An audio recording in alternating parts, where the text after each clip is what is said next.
العربية اللي إحنا بنعملها العمرا دي كانت من فترة مسجلة أعطال في الline pressure solenoid، الsolenoid بتاع الpressure line اللي واخد الرئيسي بتاع ترمبة الزيت، والlow brake solenoid برضو ماشي كان في مشكلة.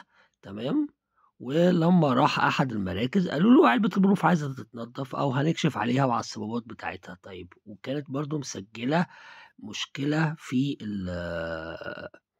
السولينويد برضو، أحد السولينويد فالفز، ومشكلة في البريشر سنسور ماشي اللي هو حساس الضغط، ومشكلة برضو في اللاين بريشر سولينويد. بص يا جماعة الفتيل ده زي ما قلت لكم، الأجزاء الروتيتنج اللي فيه، الأجزاء اللي بتلف هي اللي بيحصل لها ويرنج، زي السير زي البكرتين وهكذا، زي الترومبة. الريش بتاعها ده هو اللي بيخش في علبة البلوف. تعالوا كده نشوف علبة البلوف لما طلعناها بتاعت العربية دي كانت عاملة ازاي. وانا وريتكم في الجزء الثاني من فيديو العمرة، وريتكم ان احنا بننضف العلبة لازم بتاعت البلوف كويس اثناء العمرة. تعالوا كده نشوف العلبة دي كانت عاملة ازاي يعني. بص كده علبة البلوف، بص بص بص بص، بننطر العلبة، بص الرايش بتاع السير كله داخل فيها. تمام.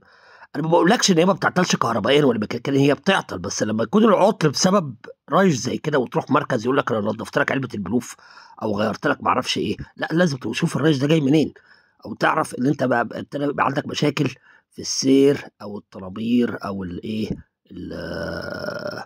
الترومبه. وطبعا احنا نظفناها ووريناكم تنظيفها كويس، وغيرنا الجزء الميكانيكي برضو احتياطي كمتطلب اساسي من متطلبات العمره، وبنحتفظ بالجزء الكهربي بتاع الرينو عشان ما يحصلش مشاكل بعد كده. بنبص بقى على الكارتيره، طبعا في رايش في المغناطيس، لازم الكارتيره تنضف كويس، لازم الايه الفلتر الصاج يتغير خلاص طبعا مع كل الهبد اللي كان موجود في الفتيس ده والرايش ده والتآكل والتكسير اللي كان حاصل في السير والطنابير والكلام ده، فلازم طبعا هغير فلتر الصاج.